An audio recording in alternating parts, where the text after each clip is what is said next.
Good morning, friends. I'm Yogesh Sarvodaya of John Vikas Mahavidyalaya Devgram. I heartily welcome you all in this session. In the last session, we had seen the analysis of the lesson between the mosque and the temple written by Boman Desai. In this session, we will see the discussion about the lesson and some important issues. So friends, after completion of this lesson, there may be some queries in your mind or some important issues that may not be clear yet. So in this discussion session, those ideas will be cleared. So one by one, I will discuss on those important issues. So first point, which I think worth mentioning is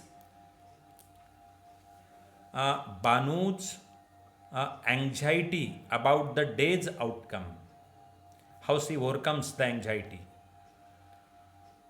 Friend, Banu was the chairman of sanitation committee.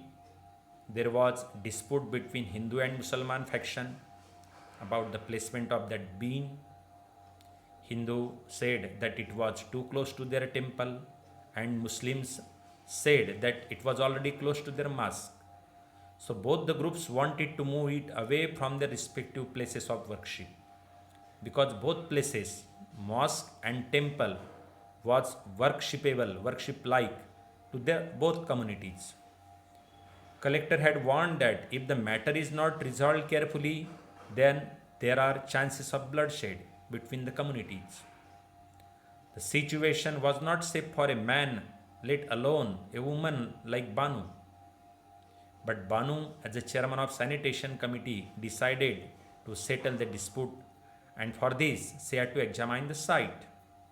So every morning Banu would be awakened by a crowing of the rooster. Then before the sunrise she would say her kusti prayers. But on the day she was to examine the site of dispute between two communities, she was anxious about the outcome. To overcome her anxiety about the day's outcome, she said an extra Yatha Ahu Vairo prayer. Now, by reciting this prayer, she gets an inner power, inner strength, and now she becomes confident that I will win the battle, I will find out the solution, and there will not be any containment between the two communities. So, in this way, she overcomes her anxiety about the day's outcome. Okay, friends. Now, second point that comes in my mind is that why Banu was glad to have two members of the committee with her. Actually, there was a dispute from placing the dustbin, but even though two members assisted Banu while visiting that spot, and Banu becomes glad. So, Banu was the chairman of sanitation committee. Dispute between Hindu and Musalman was also there. Collector had already warned Banu that if a matter is not solved properly, there are the chances of bloodshed. So, on this scenario, Banu decides to settle the dispute. After extra prayer, Banu dressed herself in plain sari and plain bows. She wore black walking shoes with plain brass buckles to look more business-like. Now here see, you will find she wears the dress or apparel, the combination of both community, Muslims and Hindus also. She does so that both the community people should think that Banu is one of the members of our group. She is not away from our group, and for this purposefully she does wear this type of apparel. She never wore bangles, rings, and tilaks. While taking breakfast and tea, she listens to the news on her Murphy radio. The collector had sent a card. Here also, she acts purposefully. She could have come in the car provided by the collector, but here she rejects the car because she thinks if I come in car, the group members or community people will think that I am a very rich person I have come from outside. Whereas she assumes that people should think that I am one of from their communities. And so, just like common people walk on the road, she also comes on the spot walking the road and rejecting the car. She sent the car back and had chosen to walk. She did this because the place of dispute was not far and she wanted to show the people that she was just like them. So the two committee members had come in the collector's car. They stayed back with her. The members would have been of no help in a raid, but she was glad for their moral support. Moral support in the sense both the representatives of both the groups were with her while solving this dispute. And this gives inner energy, inner strength, which help to solve the problem. Okay. Now, third important point, which I think is the character of Banu. Banu would get up early in the morning to stay her Kusti prayers. She is dependent on domestic help Pemmi for household chorus and companionship. Aware of her responsibility as a chairperson of sanitation committee, she successfully handles the situation, which is not safe for a man or woman also, like Banu. As an administrator, she has sense of dressing and preferred plain clothes. She never wear bangles, rings and tilas. She keeps herself informed about the latest happenings in the world through news on her Murphy radio. From this, it shows her nature that she is always in update with the world. She is focused on resolving the matter and refuses to get indulged in any kind of chit chat on her way to the site of dispute. She knows how to mutter support. She knows how to collect support, gather support of people and decide to walk to the site of dispute instead of taking a car sent by the collector. She depicts her leadership quality as the crowd of students, men and women, join her while she moves towards the site of dispute. She displays her sense of understanding of the mind of common people and of justice through her act of finding out the exact center where rubbish bin can be kept at equal distance from the temple and the mosque. Thus, she provides the solution that is acceptable to both the communities. From this, we find that Banu's nature is indomitable and she never falls prey to any community. She does not come under a burden of any community and boldly faces the situation. So, in true sense, she acts as a leader of the people. Now, if you comment on the parade that Banu led, this is also important point as far as the lesson is concerned.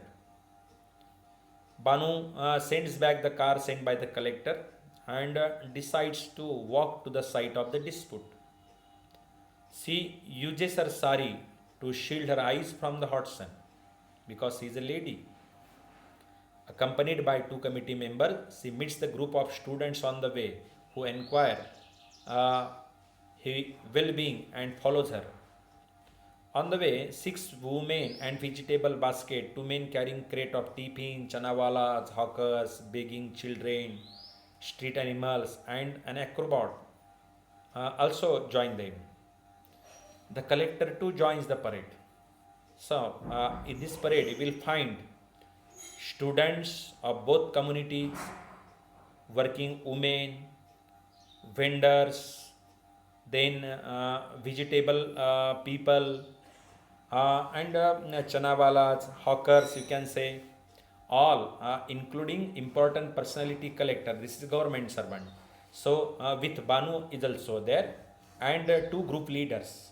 So, all these are present in the parade. The men are mostly in white and women gaily dressed. They pass dogs, goats, and chickens along the dusty and dirty paths. They got past pyramids of dry dung amid ringing of bicycle of bells. Means along the road there was live walking. So whatever traffic was there, that was the witness of this parade. Banu bows to show respect. The others too does the same. The parade reaches the rubbish bin, and the Hindus and Muslims are surprised to find a woman as the chairman of sanitation committee. And we see Banu finds a solution by putting the bin exactly at the center, that is 116th steps from both mosque and temple. And here say resolve the dispute. Now, again I think why Banu thank, no, why people thank Banu at the end of the story. Don't you think this is a relevant question, or don't you think this is a relevant point also? Had Banu could not have found this solution satisfactorily, people could not have thanked her. But here we find the people of both communities thank Banu. Why? We know there was a dispute between the two groups regarding the place of rubbish bin near their respective places of worship. Hindus says it is too close to their temple, and Muslims says it is too close to their mosque. Banu is the chairman of sanitation committee. She reaches the place of sight and comes straight to the point. She decides to find the spot which is exactly between the two places of worship. Banu walks from the mosque to the temple with the crowd counting along with her. It were 232 steps. Then she asks the crowd one half of it, to which crowd replies as 116. She asks the crowd to count and starts walking again from the mosque. She stops at 116th steps, and that is the middle point. The rubbish bin is to be removed closer to the temple and farther from the mosque. Both the groups accept the reasonable solution. It is a wise decision, and they are indebted to her. Banu finds this solution without any hesitation, because it's a natural justice. 232s, it's half of that comes 116, and Banu keeps the dustbin exactly there. So the people of both the community thanks Banu for bringing out a peaceful solution to the matter that could have resulted into violence perhaps. Okay. So friends, I think I have discussed important questions in this lesson also. I think you might have understood the lesson properly. If you have any difficulty regarding the lesson, you can mail me your questions also. So thank you. Good day.